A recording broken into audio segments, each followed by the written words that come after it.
Good morning, all of you.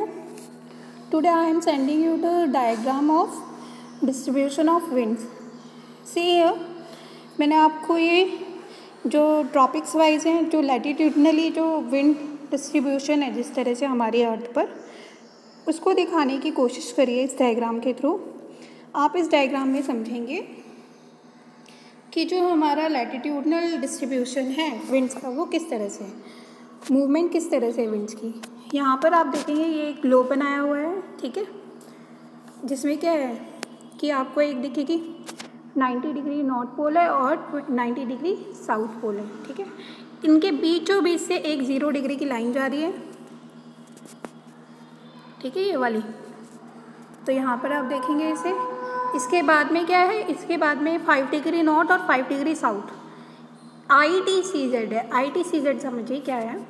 ये देखिए यहाँ पे ये विंड्स, मैंने इनके डायरेक्शन को बताने के लिए यहाँ पे एक डायरेक्शन चार्ट भी बनाया हुआ है आपको। ये आप देख लेंगे किस तरह से विंड है। अगर इस तरह से विंड आ रही है तो वो कौन सी है, नॉर्थ ईस्ट विंड। तो ये वाली कौन सी ट्रेड विंड्स है, नॉर्थ ईस्ट ट्रेड विंड्स। चलो सबसे पहले मैं इसका आपको लैटिट्यूडनली डिस्ट्रीब्यूशन बता देती हूँ। यहाँ पे देखिए किस तरह से है। 0 डिग्री लैटिट्यूड जो है आपका वो क्या है, line of equator. 23.5 degree north क्या है, Tropic of Cancer. 66.5 degree north क्या है, Arctic Circle. And 90 degree north है आपका नॉर्दर्न पोल। फिर हम सदर्न हेमिस्फीयर में जाते हैं तो 23.5 डिग्री सेम क्या है आपका, ट्रॉपिक ऑफ कैप्रिकॉर्न। यहाँ पे याद रखिएगा नॉर्थ में क्या था, कैंसर, और साउथ में है ट्रॉपिक ऑफ कैप्रिकॉर्न। 66.5 डिग्री पर यहाँ पर था आर्कटिक सर्कल और यहाँ है Antarctic Circle, okay. And then 90 degree पर सेम नॉर्दर्न पोल की तरह सदर्न पोल, ओके। तो यहाँ पे जो विंड की मूवमेंट है वो अलग अलग है। विंड की मूवमेंट देख लेते हैं किस तरह से। जो आपका जनरली ट्रॉपिकल एरिया है उसमें क्या है,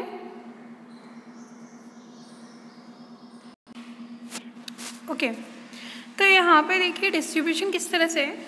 जो हमारी नॉर्दर्न बेल्ट है और सदर्न बेल्ट है उसमें जो ट्रॉपिकल एरिया है, ट्रॉपिकल एरिया कौन सा एरिया आपका, ये वाला जो ट्रॉपिक्स के बीच में है, ठीक है। यहाँ पर हमें दिखेंगे दोनों ही हेमिस्फीयर में ट्रेड विंड्स ब्लो हो रही हैं, ठीक है। ट्रेड विंड्स कैसे ब्लो हो रही है, जो नॉर्दर्न हेमिस्फीयर में वहाँ पे नॉर्थ ईस्ट है, मतलब इस तरह से नॉर्थ से वो प्रिवेल हो रही है और कहाँ जा रही है, ईस्ट में, तो नॉर्थ ईस्ट विंड्स हैं, ठीक है। और जो सदर्न हेमिस्फीयर में वो कैसी है, वो है साउथ ईस्ट विंड्स। तो इन्हें हम क्या बोलते हैं, ट्रेड विंड्स, व्यापारिक पवनें, ठीक है। जनरली इनका नाम ट्रेड क्यों रखा गया है, क्योंकि जब अरेबियन कंट्रीज से लोग ट्रेड के लिए निकलते थे तो उनको ये विंड्स जो हैं बहुत ज़्यादा सपोर्ट करती थी उनकी डेस्टिनेशन तक पहुंचने में, ठीक है। तो इसीलिए इन विंड्स का नाम रखा गया है ट्रेड विंड्स। ये कैसे विंड्स हैं, ये हमारी सरफेस विंड्स हैं, ठीक है। सेकंड जो है हमारा, जब हम ट्रॉपिक ऑफ कैंसर से ऊपर उठते हैं दोनों ही हेमिस्फीयर में, नॉर्दर्न में भी और सदर्न में भी, तो वहाँ हमें मिलती है वेस्टर्लीज।